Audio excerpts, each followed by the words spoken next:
Halo semuanya, Assalamualaikum warahmatullahi wabarakatuh. Saya Maulidia Najla Safwan dari jurusan Pendidikan Guru Madrasah Ibtidaiyah Universitas Islam Negeri Jakarta. Pada kesempatan kali ini, saya akan membahas tentang materi individu, kelompok, dan masyarakat. Oke, saya akan bertanya, apa itu arti individu? Menurut dari informasi yang saya baca, individu adalah bagian terkecil dari kelompok masyarakat yang tidak dapat dipisah lagi menjadi bagian yang lebih kecil.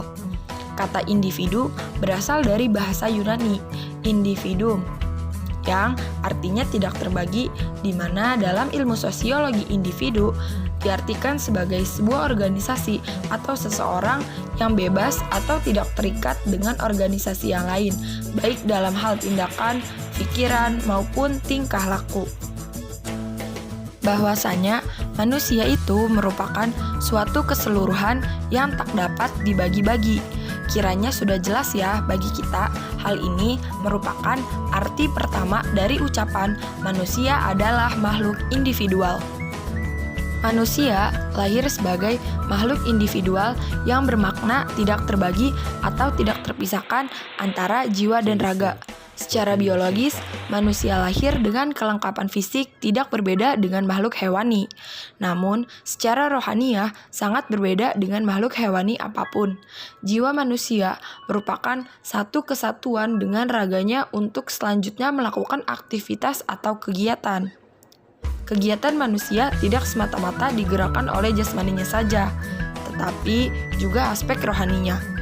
Manusia mengerahkan jiwa raganya untuk melakukan kegiatan dalam hidupnya.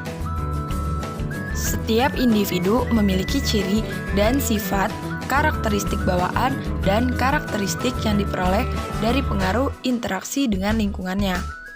Karakteristik bawaan merupakan karakteristik keturunan yang dimiliki sejak lahir, baik yang menyangkut faktor biologis maupun faktor sosial psikologis.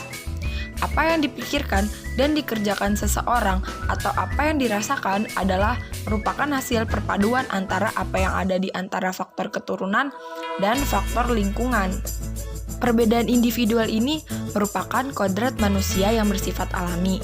Berbagai aspek dalam diri individu berkembang melalui cara yang bervariasi, sehingga menghasilkan perubahan karakteristik individual yang bervariasi pula.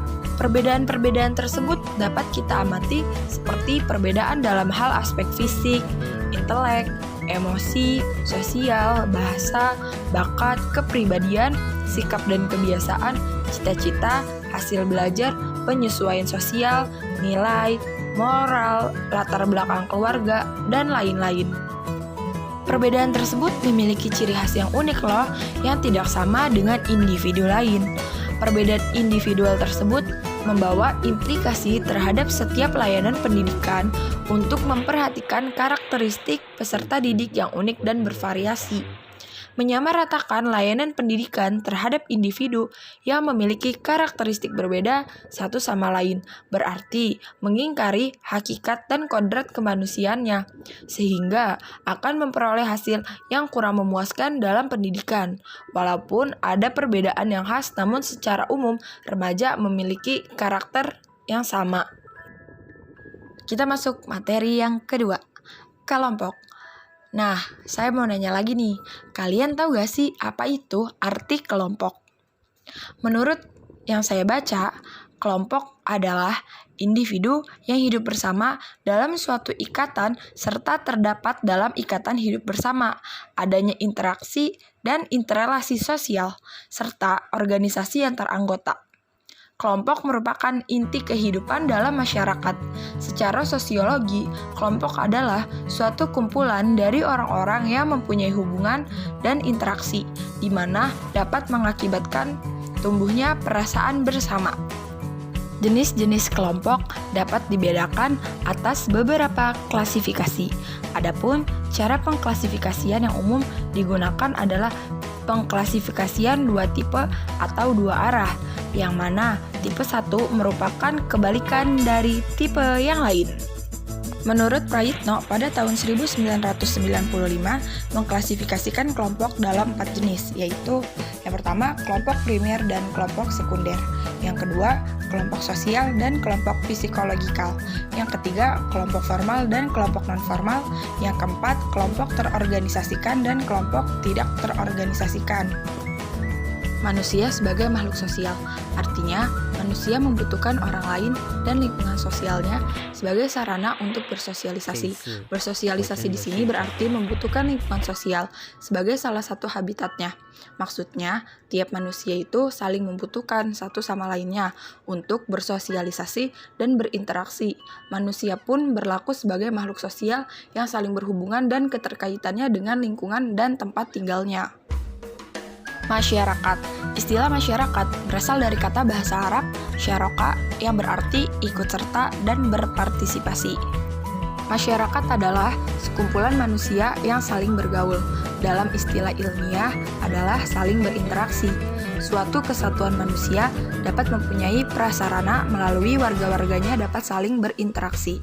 Definisi lain, masyarakat adalah kesatuan hidup manusia yang berinteraksi menurut suatu sistem adat istiadat tertentu yang bersifat terus-menerus dan yang terikat oleh suatu rasa identitas bersama.